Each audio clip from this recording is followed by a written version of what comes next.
Ada,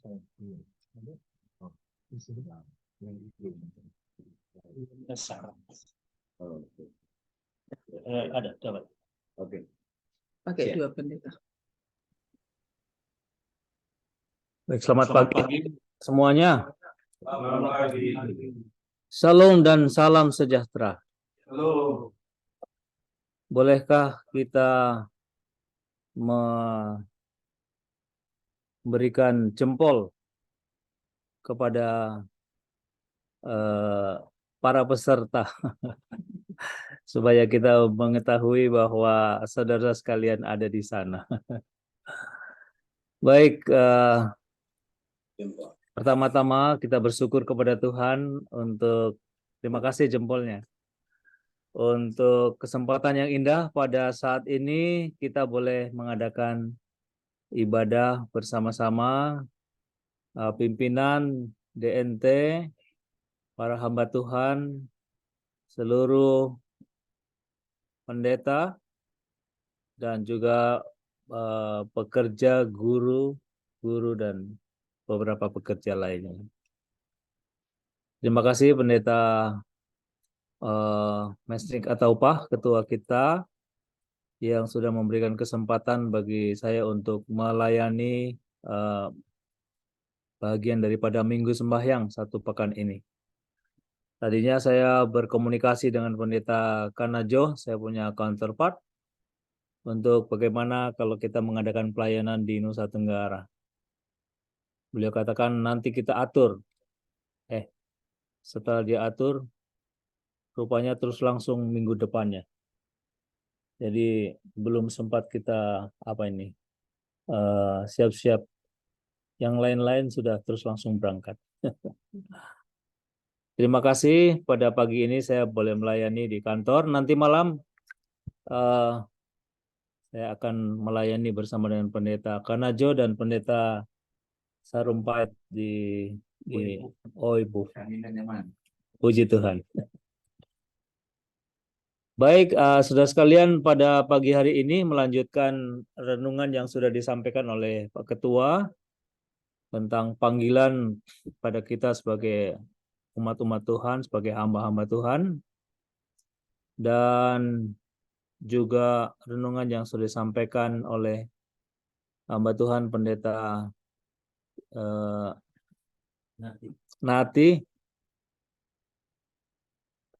apa kemarin ya, Ikabot. Baik, pada pagi hari ini saya ingin mengajak saudara-saudara sekalian untuk mempelajari satu pelajaran firman Tuhan yang mudah-mudahan akan boleh mendasari kita dalam pelayanan penginjilan seperti yang tadi disampaikan oleh Ibu Ketua ya, oleh Ibu Ketua. Terima kasih. Baik, judulnya adalah Pendeta dan Kedermawanan. Ini mungkin sangat praktis ya. Sangat praktis karena kita biasanya membahas tentang pendeta dan doa, pendeta dan puasa, pendeta dan kitab sucinya, pendeta dan sebagainya dan sebagainya. Tapi ini sangat praktikal untuk kehidupan keseharian kita. Bagaimana dengan pendeta dan kedermawanan? Pendeta dan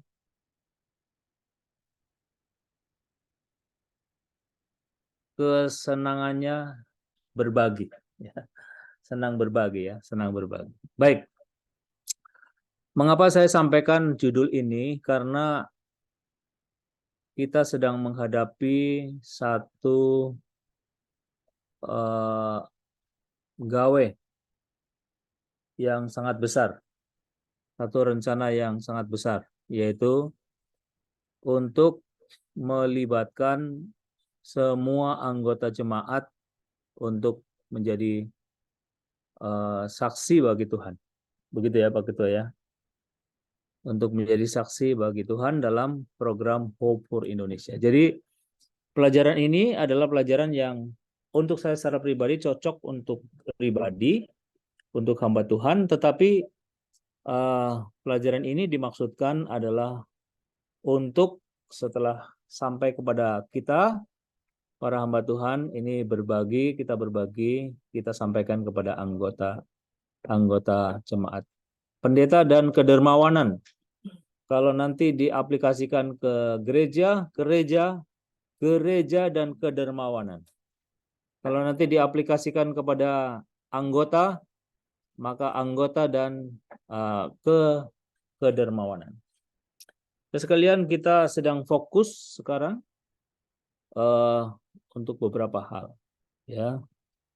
Tapi kita punya fokus utamanya yaitu untuk penginjilan, keterlibatan semua anggota menjadi saksi bagi Kristus.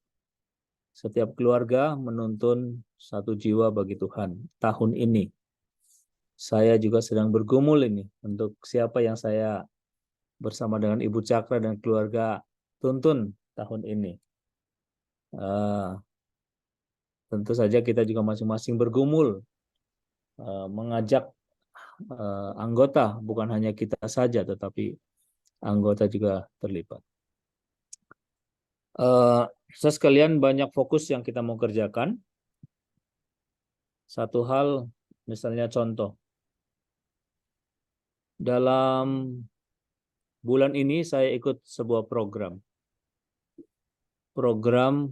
yang diadakan oleh gereja saya di lantai 3 di MT Haryono.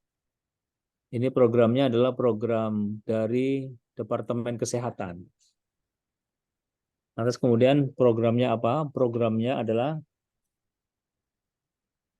gereja mengajak anggotanya untuk olahraga berjalan kaki setiap hari. Jadi dikasihlah target. Setiap anggota yang ikut serta targetnya adalah berjalan kaki 100 km dalam waktu 1 bulan. Dalam waktu 1 bulan. Jadi selama 3 bulan kami akan mencapai paling sedikit 300 km. Jadi kalau 300 km, kalau dari Jakarta itu sudah sampai di Bandung, naik ke Unai, turun ke Bandung, pulang lagi ke Jakarta. Jadi jaraknya cukup jauh juga, 300 km. Jadi bulan pertama saya rasa saya akan mencapai ini,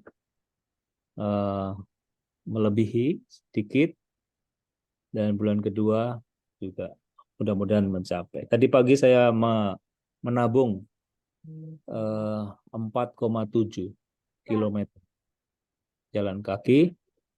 Mungkin nanti malam saya sambung 1,5 kilo. Jadi sudah dapat 8 kilo kan. Sebetulnya tujuannya per hari hanya 4,5 kilo saja. Sampai 5 kilo sudah lebih. 5 kali 6 ada 30. 30 kali 4, 120 kilo 1 bulan. Jadi, tapi ini harus terus-menerus karena ini direkod ya di Strava. Ada satu program di sini namanya Strava, buat grup, setiap anggota masuk, setiap mau jalan dibuka, start, lantas kemudian sesudah selesai ditutup, finish, save. Ini akan tersimpan terus setiap anggotanya ikut apa. Jadi kami di gereja ada sekitar 90 yang ikut serta setiap hari berjalan kaki. Dan saya termotivasi karena sekarang saya ada di urutan yang ke-6 kalau nggak salah, urutan ke-6. Jadi ada yang masih muda-muda, jadi tidak apa-apa. Yang penting kita berpartisipasi. Terus kalian, waktu kita dengar kata 100 kilo, panjang amat ya, bagaimana caranya? 100 kilometer. Bagaimana cara kita menjangkaunya? Nah, rupanya setelah kita hitung-hitung, bagi-bagi, 1 hari 4,5 kilo sudah selesai. Ya, itu enggak susah dan itu perlu perlu kedisiplinan saja setiap hari. Bagaimana bagaimana saat kita mendengarkan tujuan tahun depan 15.000? Terus pikiran kita apa? Kok banyak amat gitu ya. Terus kemudian tujuan DNT tahun depan berapa?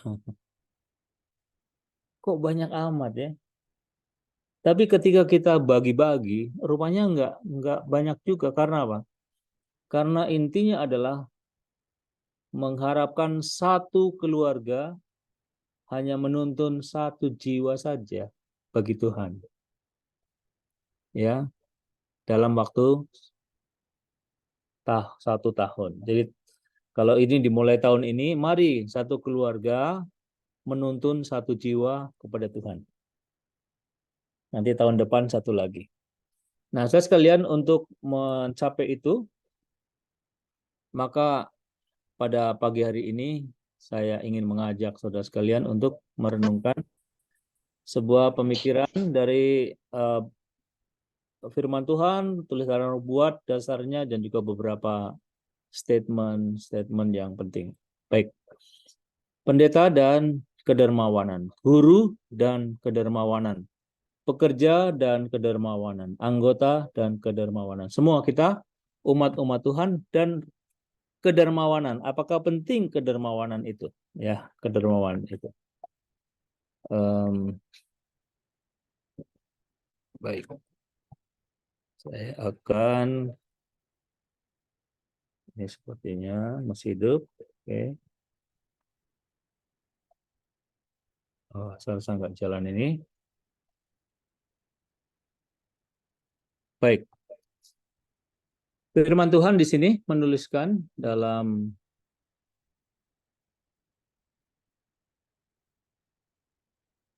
Efesus pasal 2 ayat 7. Firman Tuhan menuliskan, sebab karena kasih karunia kamu diselamatkan oleh iman. Itu bukan hasil usahamu, tetapi pemberian Allah. Jadi ada kata kasih karunia. Keselamatan itu adalah kasih karunia, dan keselamatan itu dijelaskan lagi dalam bahasa yang lain adalah pemberian, ya, pemberian daripada Tuhan kita Yesus Kristus. Baik, mungkin pernah saya sampaikan ini slide kepada kita di beberapa waktu yang lalu. Kalau kita melihat di sekitar kita, ketika kita melihat semua ciptaan Tuhan, ya, maka kita dapati bahwa ketika Tuhan menciptakan sesuatu, maka ciptaannya itu punya karakter memberi. Semua yang diciptakan Tuhan memiliki karakter memberi kepada yang lain. Ya, ketika Tuhan menciptakan matahari, matahari memberikan ultra red, ultraviolet yang menolong untuk asimilasi dalam tumbuh-tumbuhan, proses memasak di tumbuh-tumbuhan itu melalui daun-daunan itu terjadi sehingga tumbuh-tumbuhan itu menjadi hidup. Memberikan terang dan sebagainya. Bulan memberikan keindahan di waktu malam, matahari memberikan keindahan juga di waktu malam. Kalau orang-orang zaman dahulu, bintang itu menjadi petunjuk jalan, ya, petunjuk jalan. Udara, oksigen memberikan kepada kita kehidupan, awan, keteduhan, bumi, banyak hasil yang bisa kita nikmati untuk mendukung kehidupan kita. Lautan di sekitar kita menghasilkan banyak rumput-rumput laut yang tadi pagi saya lewati, itu dimakan enak untuk apa? Jadi agar-agar itu ya. Terus kemudian ikan apa dan sebagainya, plankton dan sebagainya itu kasih minyak kepada kita. Pohon-pohonan kasih buah-buahan sama kita. bunga, keindahan. Binatang banyak memberikan pertolongan juga kepada umat manusia. Tumbuh-tumbuhan, sayur-sayuran dan sebagainya. Memberikan support kepada kita, kepada yang lain. Nah, sekalian, ketika Tuhan menciptakan segala sesuatu dalam prinsip memberi, maka ketika Tuhan menciptakan kita manusia, pasti nggak lepas dari itu juga. Karena Allah adalah Tuhan pemberi, semua ciptakannya bersifat memberi. Ketika Tuhan menciptakan saudara dan saya, pasti ada sifat memberi. Ketika Tuhan menciptakan gerejanya, membangun gerejanya, maka gerejanya juga dibangun dengan prinsip menjadi saluran berkat bagi sesama. Baik, Matius 5 ayat 7 mengatakan, berbahagialah orang yang murah hatinya, karena mereka akan beroleh kemurahan. Jadi dalam kamus bahasa Indonesia, orang yang suka memberi itu disebut dengan orang yang murah hati. Orang yang suka memberi itu disebut dengan orang yang dermawan. Apa bahasa daerah Kupang untuk orang yang suka memberi?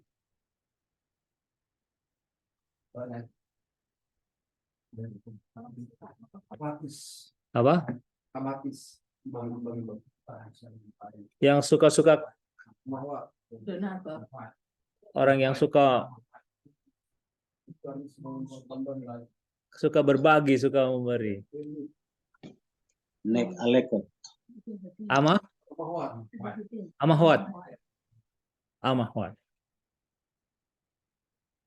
Ada orang-orang Jawa yang orang tuanya memberi nama anaknya Murah. Mbak Murah. Ini murah bukan cheap ya, murah. Maksudnya adalah murah hati.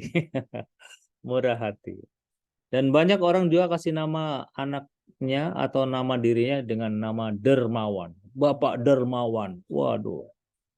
Kalau namanya Pak Dermawan, kalau ada orang cari, orang kasih proposal pasti dikasih banyak. Jangan sampai namanya Dermawan tapi kasihnya sedikit. Ya. Terus kalian dermawan. Nah, rupanya kalau kita mempelajari ini sifat suka memberi, generous ya. Generous ini adalah sifat yang banyak memberi berkat, bukan pada orang lain, tetapi ini memberi berkat untuk pemberinya. Ini kita bicara bukan penerimanya, tapi pemberinya. Coba kita perhatikan ya. Kita perhatikan. Yang pertama adalah berkat kebahagiaan. Kebahagiaan.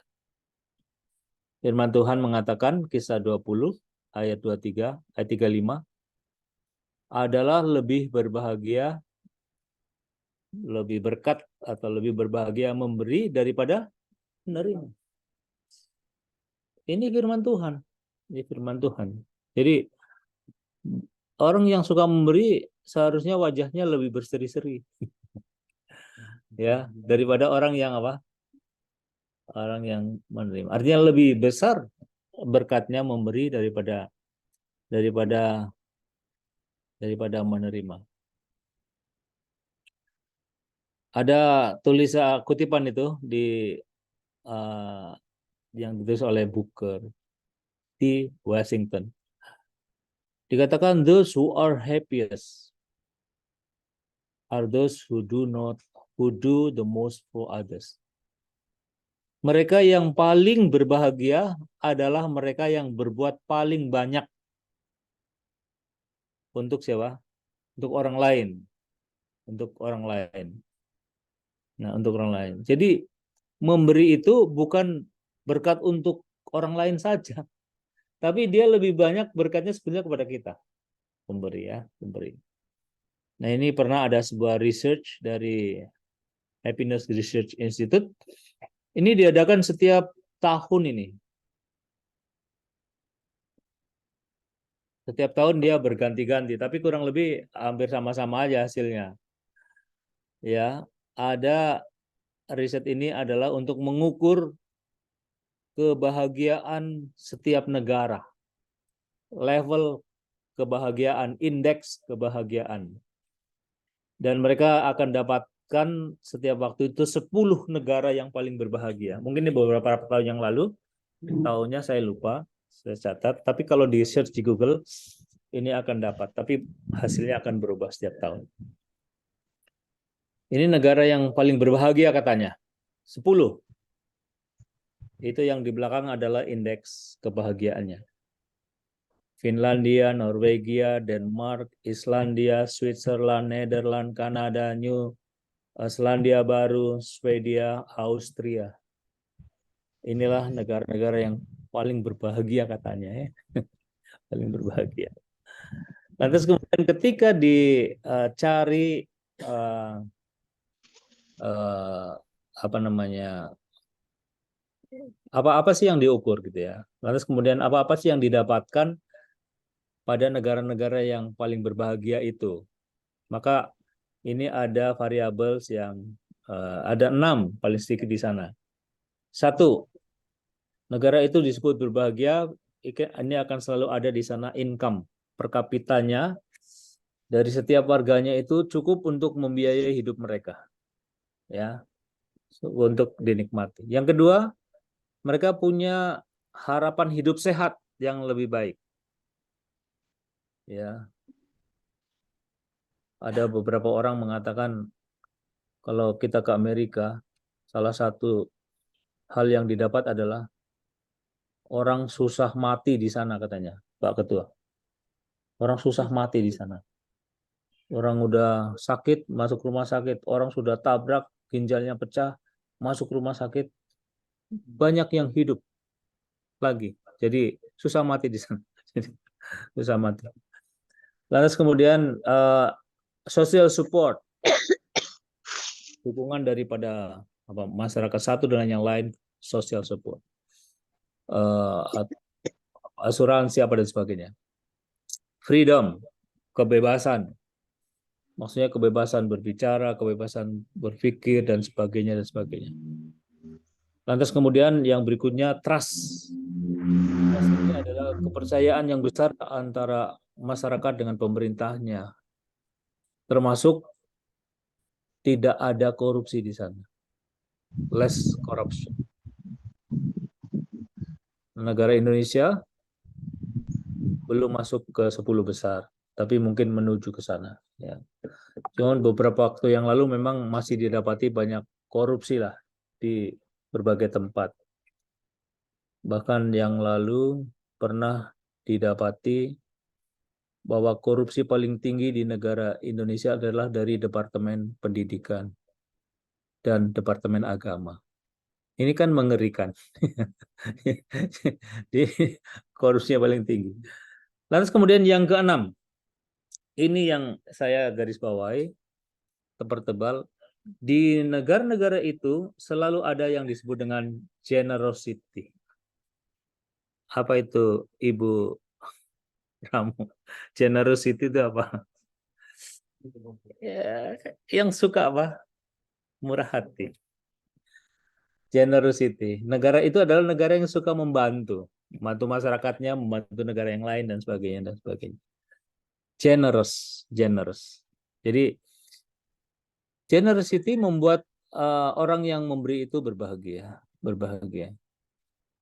Baru kemudian ini dari Step to Christ, Review and Herald. Coba ini kutipannya White katakan, the more unselfish his spirit, the happier he is. Because he is fulfilling God's purpose for him. Semakin tidak egois, semakin bahagialah orang itu. Karena dia, orang tersebut memenuhi tujuan Tuhan baginya. Jadi semakin kita memikirkan diri, sebetulnya semakin kita banyak khawatir. Semakin banyak kita pusing kepalanya. Tapi ketika kita memikirkan orang lain, ya semakin kita happy. Kalau kemudian yang kedua, generosity, kedermawanan itu ini adalah membawa berkat kesehatan. Gimana Pak Sarumpat ini? Generosity ini bikin kita sehat. Jadi bikin kita sehat. Jadi bayangkan waktu pagi kita jalan, kita udah kasih sama orang. Kasih apa? Kasih salam. Kasih apa? Selamat pagi, katanya kan. Ini bikin kita juga senang dan bikin orang lain juga Pak senang. Tadi pagi di pantai, setiap orang saya bilang selamat pagi Bapak, selamat pagi Mama katanya kan. Lantas kemudian selamat pagi katanya, sehat Bapak ya, sehat. Dia bilang saya nggak tanya lagi, dia bilang saya 74 tahun katanya. Wah kita bilang sehat, apalagi kalau tidak merokok. Kebetulan dia bilang saya 74 tapi sambil merokok dia. Apalagi kalau tidak merokok Pak. Jadi sekalian pagi-pagi kita sudah memberikan pengaruh sesuatu kepada orang lain yang baik. Ya. Berkat kesehatan. Ini dia. Hati yang gembira adalah obat yang ada Jung dari kantor. semangat yang patah mengeringkan tulang. Tidak dibilang hati yang gembira adalah obat saja. Karena banyak obat yang kalau kita makan nggak bikin kita sembuh cepat. Lama sembuhnya. Tapi dibilang obat yang manjur. Kalau dibilang obat yang manjur artinya apa? Mujarab, dokter. Ya, dokter. Sudah, kalau kita mau sehat memang hati kita harus gembira. Ya, hati kita harus gembira. Dan salah satu cara untuk supaya membuat hati kita gembira adalah kita tidak berfokus pada diri. Tetapi kita mengasihi sesama sama seperti kita mengasihi diri sendiri. Jadi seimbang. Salvatore mengatakan kegembiraan berlipat-lipat, ya, berlipat ganda ketika itu dibagikan kepada orang lain. Ya, kalau kita ada sukacita, bagi sukacita sama yang lain, sama keluarga, sama tetangga, sama orang dekat dan sebagainya. Joy multiplies when it is shared among friends. Nah, ini ada sebuah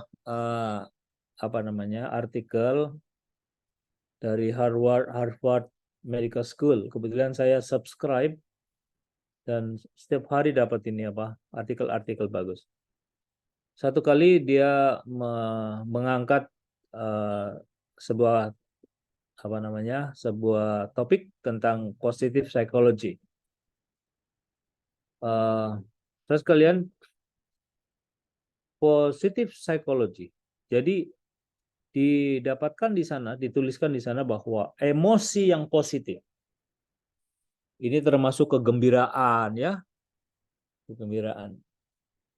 Setelah dikaitkan dengan kesehatan yang lebih baik, umur yang panjang, dan kesejahteraan yang lebih baik dalam banyak penelitian ilmiah. Dan dalam banyak penelitian ilmiah memang ini selalu berhubungan ini. Ya, selalu berhubungan antara rasa senang dengan kesehatan. Rasa senang dan umur panjang. Rasa senang dan kesejahteraan. Saya menjadi lebih paham ketika membaca hormatilah orang tuamu supaya lanjut usiamu. Orang yang menghormati orang tua, orang tuanya senang. Orang tuanya umur panjang. Orang yang menghormati orang tua, orang yang memberi hormat itu juga senang. Dan kemudian Tuhan kasih umur panjang juga yang menghormati orang tuanya. Jadi artinya itu hukum kesehatan. Tapi di sisi yang lain dikatakan orang yang suka marah, ini acute anger. Orang yang suka marah, dikit-dikit marah, dikit-dikit marah. Ya. Orang yang suka khawatir, dan kemudian orang yang suka bermusuhan, ya, suka bermusuhan. Bayangkan ini, dari Harvard mengatakan meningkatkan resiko terkena penyakit jantung. Kalau kita baca tulisannya White banyak sekali nih, bahwa sukacita, kebaikan itu membuat kita sehat, ya. Karena orang bereaksi terhadap perasaan ini dengan, kalau kita gampang marah, itu akan meningkatkan tekanan darah. Dan kemudian dikatakan di bagian terakhir, itu akan membuat pembuluh darah menjadi mengeras. Jadi bukan kepala kita yang tambah keras, tapi pembuluh darah juga tambah keras. Kalau kita gampang marah. Nah ini bagus sekali ya.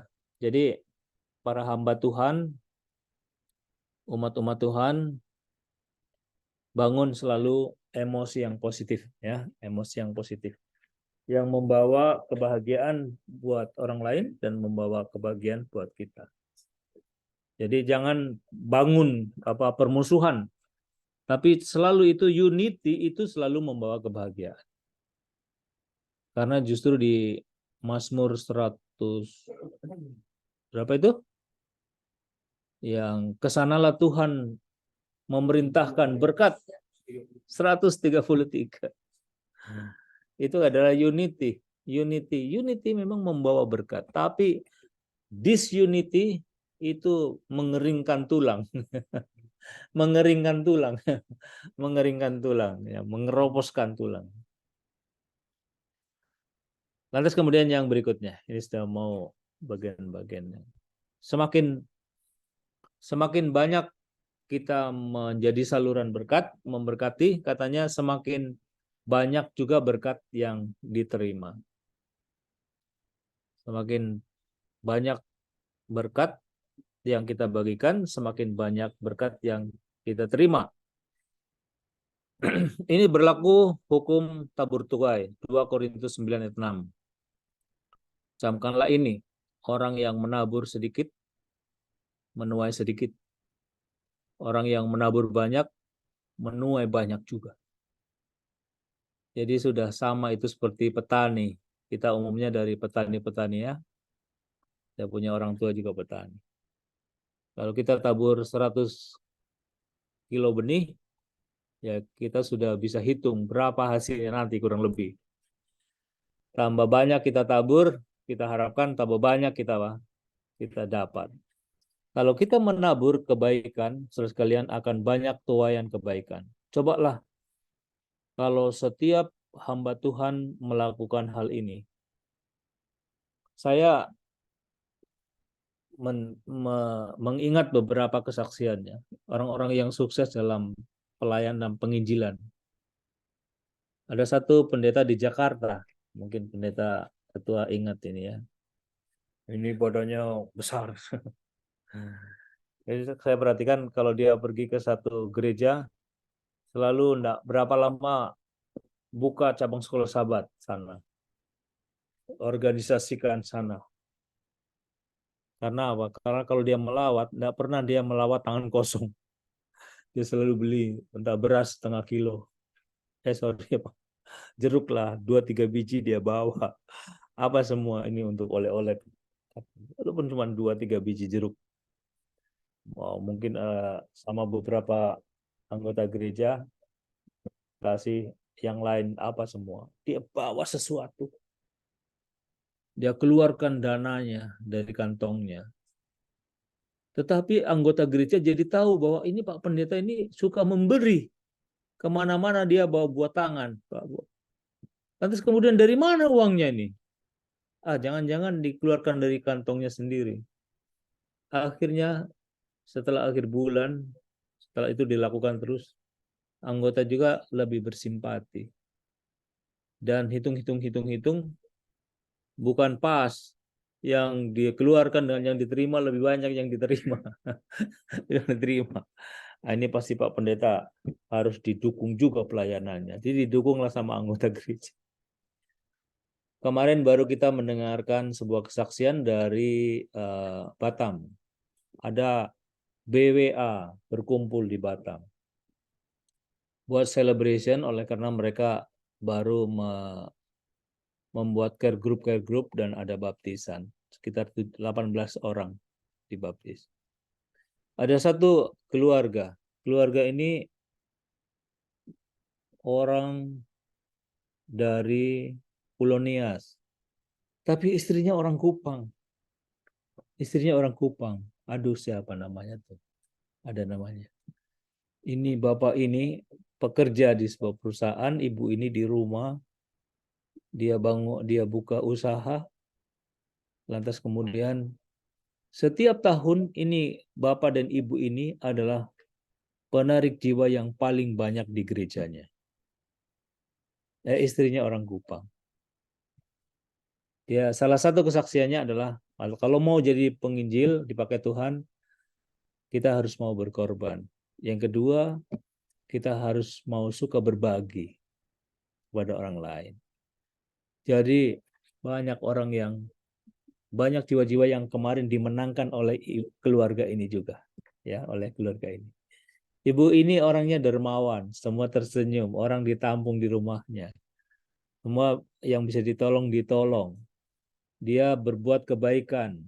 Bapaknya di rumah mengajar Alkitab sesudah bekerja panjang hari. Jadi sekalian,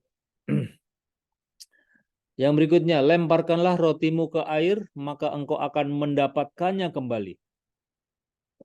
Memang ada tulisan lama setelah itu, tetapi lama ini relatif. Tuhan tahu waktu yang paling tepat.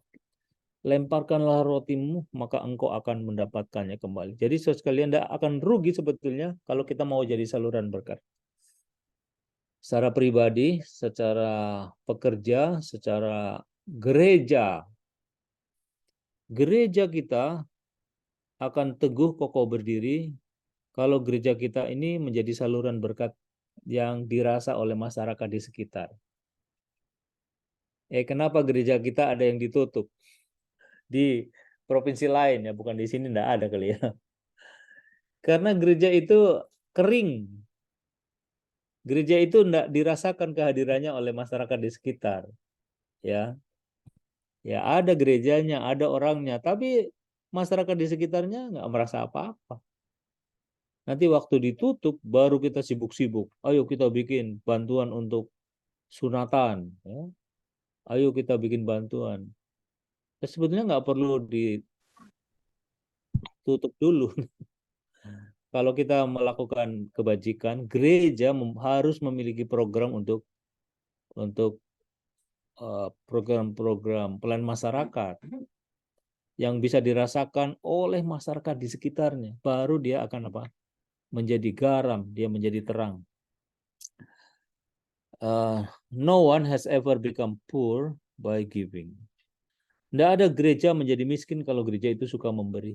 Nggak ada orang menjadi miskin kalau orang itu suka memberi.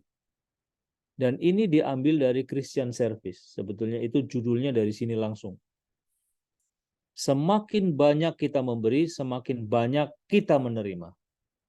Ini yang tulisan Roh Nubuat. Jadi sebenarnya kita nggak perlu terjemahkan lagi. Tinggal diimani dan dipraktekkan. Yang terakhir, orang yang banyak memberi, dia akan menerima banyak kemurahan. Ini ayatnya tadi kita baca. Sekarang kita baca lagi. Berbahagialah orang yang murah hatinya, karena mereka akan beroleh kemurahan. Beroleh kemurahan. Jadi Amsal 19 ayat 17. Siapa yang menaruh belas kasihan kepada orang lemah, memiutangi Tuhan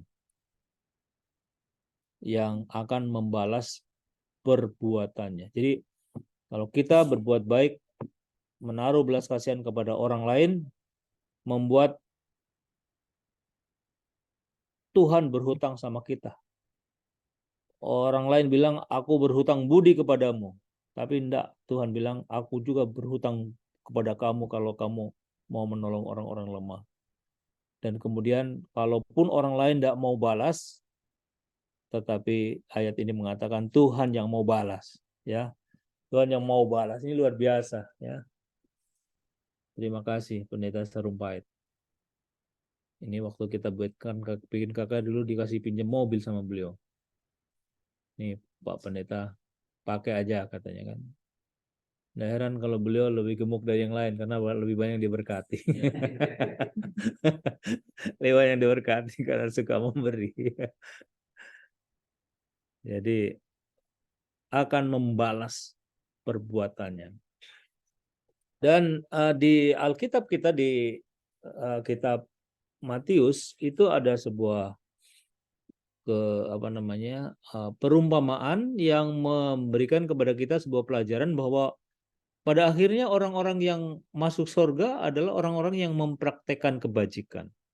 Walaupun keselamatan itu adalah anugerah pemberian dari Tuhan, tetapi orang-orang yang diselamatkan adalah orang-orang yang mempraktekkan kebajikan. Ini salah satu karakteristik. Sebab ketika aku lapar, kamu memberi aku makan. Ketika aku haus, kamu memberi aku minum. Ketika aku seorang asing, kamu memberi aku tumpangan. Ketika aku telanjang, kamu memberi aku pakaian. Ketika aku sakit, kamu melawat aku. Ketika aku di dalam penjara, kamu mengunjungi aku. Jadi,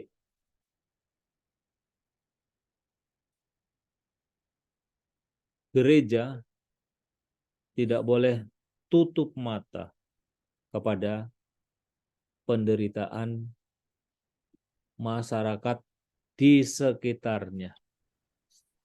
Jadi gereja harus menjadi bahagian daripada solusi pertolongan bagi orang yang memerlukan.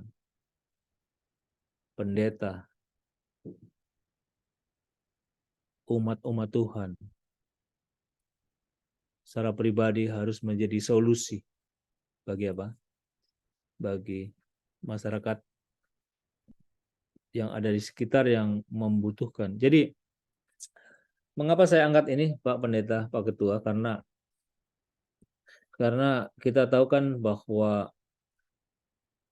ketika Tuhan Yesus memerintahkan untuk kita pergi menjadikan Injil, menjadikan semua bangsa menjadi murid Yesus, maka Tuhan Yesus juga pada saat yang sama memberikan metodanya. Jadi tidak hanya sekedar suruh, tapi metoda. Metodanya adalah follow me juga, ikut aku. Seperti apa aku melayani, seperti itulah kamu melayani. Itulah yang disebut dengan metode Yesus. Hidup seperti Yesus, mengikuti metodenya. Yang pertama adalah bergaul, menunjukkan simpati, dan melayani kebutuhan. Dan kalau kita melakukan apa yang kita pelajari pagi ini, kita sudah melakukan menunjukkan simpati dan melayani kebutuhan mereka. Jadi ini sangat berlaku pada step yang pertama dalam metode Yesus. Kalau anggota bertanya, kalau kami mau membuka KPA di keluarga kami mulainya dari mana? Mulainya dari metode Yesus. Bergaul sama masyarakat, lakukan kebaikan, tunjukkan simpati, layani kebutuhan mereka. Ini dia punya apa? Visi Gereja Masih Advent hari ke-7 daerah Nusa Tenggara. Ini bagus ini. Rupanya kutipan itu dijadikan bersahabat. Ya, saya membaca dari apa yang di dinding supaya saudara sekalian yang ada di luar kantor, ini ada di dinding kantor ini. Bersahabat dengan semua lapisan masyarakat. Terima kasih, ini bahasanya sudah dikontekstualize, supaya mudah dipahami dikit. Menunjukkan simpati, melayani kebutuhan mereka. Inilah yang hari ini kita bahas. Ya, bagaimana kita memulai bergaul dengan masyarakat, tunjukkan simpati, buat kebaikan, melayani kebutuhan. Inilah juga bisa dilakukan sama. Yang berikutnya kita baca besok sambungannya. Kita baca besok. Itu sambungannya. Ini adalah sekalian. Next. Baik, pertanyaan yang terakhir adalah apa yang terbaik yang bisa kita berikan kepada dunia di sekitar kita selain kebajikan, berbagi kebajikan. Kita tiba pada yang terbaik yang kita kasih sama orang lain, yang terbaik yang kita berikan sama orang lain adalah apa yang Tuhan sudah anugerahkan kepada kita, yaitu keselamatan. Ya. Keselamatan. Karena begitu besar kasih Allah akan dunia ini, sehingga Ia telah mengaruniakan anaknya yang tunggal, supaya setiap orang yang percaya kepadanya tidak binasa, melainkan beroleh hidup yang kekal. Ini kita boleh memberi uang, kita boleh memberi waktu, kita boleh memberi perhatian, kita boleh membagi pengetahuan, kita boleh bagi-bagi kebaikan, dorkas, beras, dan sebagainya. Tapi ini adalah yang terbaik yang kita bisa bagikan. Yang tadi kita kerjakan, lakukan. Tapi membagikan kabar keselamatan adalah misi dan visi misi gereja kita. Karena apa? Karena barang siapa percaya kepada Yesus tidak binasa melainkan beroleh hidup yang kekal. Bagaimana orang itu bisa percaya kalau tidak ada yang pergi kepada mereka? Bagaimana orang itu bisa menerima Yesus kalau Yesus itu tidak diperkenalkan kepada mereka? Jadi inilah misi gereja kita. Yesus memberikan sebuah kepastian dengan mengatakan, "Akulah jalan dan kebenaran dan hidup. Tidak ada seorang pun yang datang kepada Bapa kalau tidak melalui aku." Jadi ini memang sangat percaya selamat. Tidak percaya gimana Pendeta Firaun? Tidak percaya berarti apa? Ya tidak selamat sudah. Itu sebetulnya sudah aksioma. Rumus. Akulah jalan dan kebenaran dan hidup, tidak seorang pun datang yang datang kepada Bapa kalau tidak melalui aku. Kalau orang itu terima Yesus, ya sampai kepada Bapa. Kalau nggak kenal, nggak terima, ya artinya kasihan mereka ya.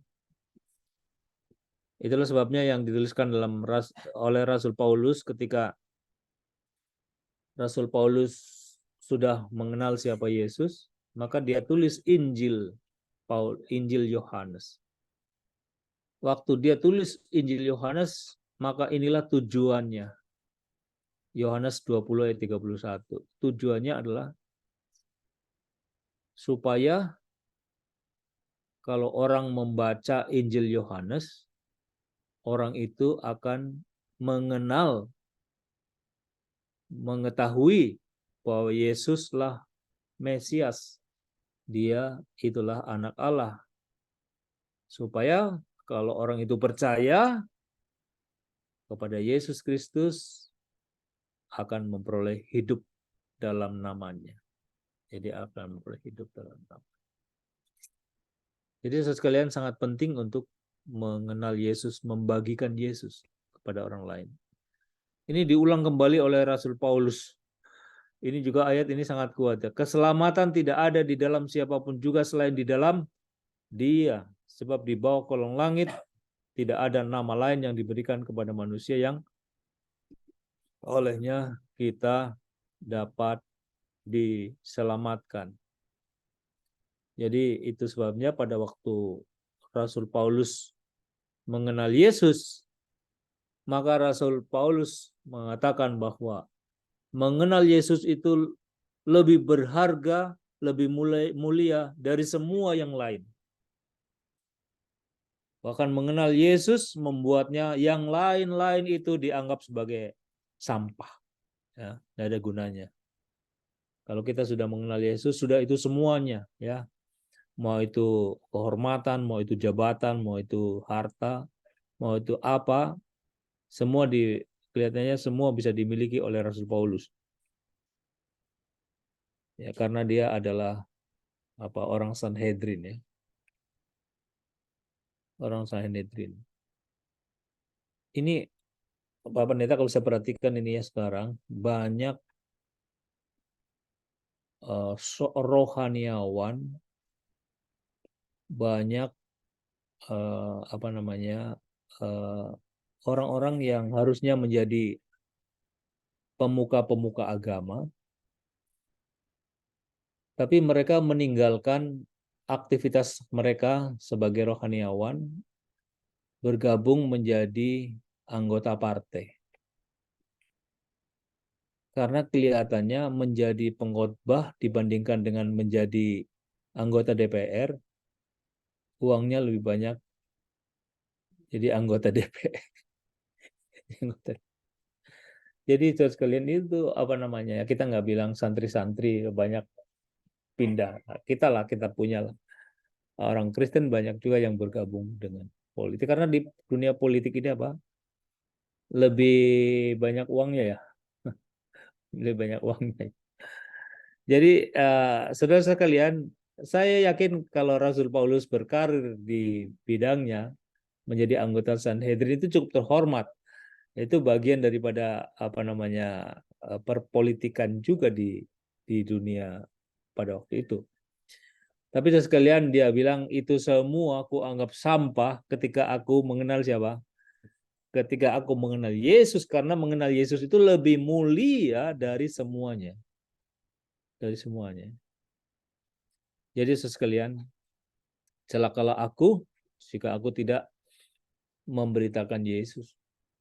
Celaka buat orang banyak juga, karena kasihan mereka jadi nggak dengar. Tapi aku juga menjadi berhutang. Celakalah aku. Nah, saya sekalian, sebagai kesimpulan pada pagi hari ini, dan juga himbauannya buat kita. Ini ada kutipan dari Christ Object Lesson mengatakan bahwa orang-orang Kristen di dunia ini hidup sebagai perwakilan Kristus. Perwakilan apa? Perwakilan untuk for the salvation of other souls. Jadi kita hidup sebagai perwakilan Kristus untuk tujuannya sudah disebutkan untuk keselamatan bagi jiwa-jiwa yang lain. Itu aja dia punya fokus. Apapun program kita, tujuannya adalah untuk keselamatan jiwa. Apapun program kita. Jadi fokus ke depan kelihatannya adalah kita harus berbasis kepada keluarga demi keluarga, dan program kita adalah mendukung setiap keluarga supaya diperlengkapi, didukung, sukses menjadi saksi-saksi bagi Kristus. Ini kadang-kadang kita susah mau program apa yang kita bangun ya. Sebetulnya gini, ini metode Yesus ini kalau dilakukan oleh keluarga, keluarga itu perlu perlu mendapatkan dukungan bagaimana caranya, terus perlu mendapatkan support seperti apa saja pemahaman-pemahaman yang dimiliki. Jadi kemarin kami ngobrol dengan Dr. Sarumpait, Dr. Rudy, mereka bilang ini sangat cocok untuk keluarga-keluarga. Dia bilang ini medical missionary work katanya, itu kan? Penginjilan kesehatan. Terus kemudian saya bilang, kalau itu penting untuk keluarga, terus tolong langsung membuat yang bisa dikantongin oleh keluarga untuk supaya setiap keluarga itu kalau dia buka dari situ, itulah yang bisa menjadi bagian yang bisa dibagi sama orang lain. Jadi kemudian saya minta tolonglah buat paling sedikit 2 hal. Saya bilang, yang pertama adalah hidup sehat. Apa itu artinya hidup sehat? Supaya anggota tahu dan bisa dihidupkan. Itu yang pertama. Dan supaya bisa dibagi sama orang lain. Baru yang kedua saya bilang, kalau boleh, dokter-dokter kan tahu bagaimana menyembuhkan orang-orang yang sakit. Lantas kemudian saya rasa dokter-dokter juga tahu apa-apa saja sih penyakit yang bisa disembuhkan tanpa ada dokter. Jadi penyakit-penyakit sederhana yang ada di masyarakat. Contoh, 25 jenis penyakit yang bisa kita bantu untuk menyembuhkan. Supaya setiap keluarga itu bisa apa? Bisa menolong orang lain. Contoh, anak-anak cacingan, apa obatnya? Rupanya kalau orang cacingan bisa juga hanya makan biji pepaya. Biji pepaya yang masih muda ditumbuk, dimakan atau dikunyah-kunyah, dimakan, keluar semua itu katanya. Carilah yang praktis-praktis apalah ya. Situ ya, 25 cara menyembuhkan orang tanpa dokter. Bisa obat apa? Obat tradisional, nature apa ini, alami, atau apa saja obat-obat yang bisa dibeli. Toh juga pada akhirnya akan ditulis kalau tidak sembuh jua datanglah ke dokter. Kan bisa juga ditulis begitu. Ya, ya. Jadi tapi at least ada, karena dikatakan bahwa missionary work ini juga bagian daripada tangan kanan. Ada yang di kantongnya. Jadi kita adalah representatif dari Kristus untuk the salvation of all. Terus kemudian ini ada kutipan juga, ya, nggak ada penulisnya, anonim. Bukti yang bisa dilihat orang lain dari seorang yang menerima Kristus adalah baptisan. Itu sudah pasti. Tetapi bukti yang bisa dirasakan orang lain dari seorang di mana Kristus tinggal adalah generosity. Bukti kalau kita terima Yesus, kita mau dibaptis. Tapi bukti kalau Yesus ada dalam hati kita, masih salah satunya adalah sesuatu yang bisa dinikmati, dirasakan oleh orang lain, yaitu kebaikan. Terus kalian, kebaikan itu adalah bagian daripada kuasa yang Tuhan kasih sama kita. Dan itu kalau di dalam misi, kebaikan itu sama seperti cangkul. Oh itu Pak, cangkul. Cangkul kan? Ya cangkul. Jadi tanah yang keras yang dicangkul itu bisa menjadi gembur dan siap ditanam. Tapi kalau tanah keras kita tabur benih, dia tidak langsung apa? Bisa tumbuh. Tumbuh sedikit, mati. Hati yang keras akan gembur kalau itu dicangkul dengan kebaikan. Dan ketika kebaikan itu sudah mendahului, maka benih-benih kebenaran itu akan mudah tumbuh. Itulah sebabnya gantinya satu orang yang dimenangkan akan ada berapa itu? Sebelum metode Yesus dibaca, di atasnya itu ada paragraf-paragraf sebelumnya. Gantinya satu orang yang dimenangkan akan ada 100 orang yang dimenangkan. Kalau umat-umat Tuhan menjalankan, menghidupkan perbuatan baik, melayani, menunjukkan simpati dan melayani kebutuhan. Jadi saudara sekalian, ini undangan untuk kita, keluarga hamba-hamba Tuhan, para pekerja, tapi ini juga tolong sampaikan untuk menjadi undangan bagi jemaat kita, di mana kita melayani. Semua keluarga-keluarga yang merasa sudah menerima berkat Tuhan, inilah waktunya untuk kita berbagi kepada orang lain.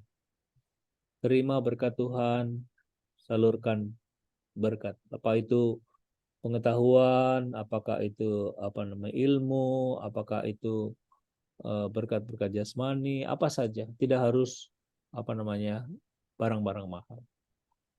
Kalau kita sudah merasa diberi oleh Tuhan, ini waktu kita untuk menjadi saluran. Kalau ini gereja-gereja yang sudah banyak menerima berkat, buat budget gereja untuk penginjilan, buat budget gereja untuk pelayanan masyarakat. Karena kalau penginjilan didahului dengan pelayanan masyarakat, kebajikan, itu akan lebih banyak hasilnya. Dan tanah itu tidak kering. Tapi kalau gereja kita kurang melakukannya, tanah di sekitar akan kering. Dan terlebih daripada itu, ketika kita sudah diselamatkan oleh Tuhan melalui Yesus Kristus, maka inilah waktunya bagi kita untuk membagikan kepada orang lain. Biarlah hamba-hamba Tuhan, umat-umat Tuhan, gereja-gereja Tuhan akan menjadi sumber berkat, saluran berkat, solusi bagi berbagai penderitaan yang ada di masyarakat.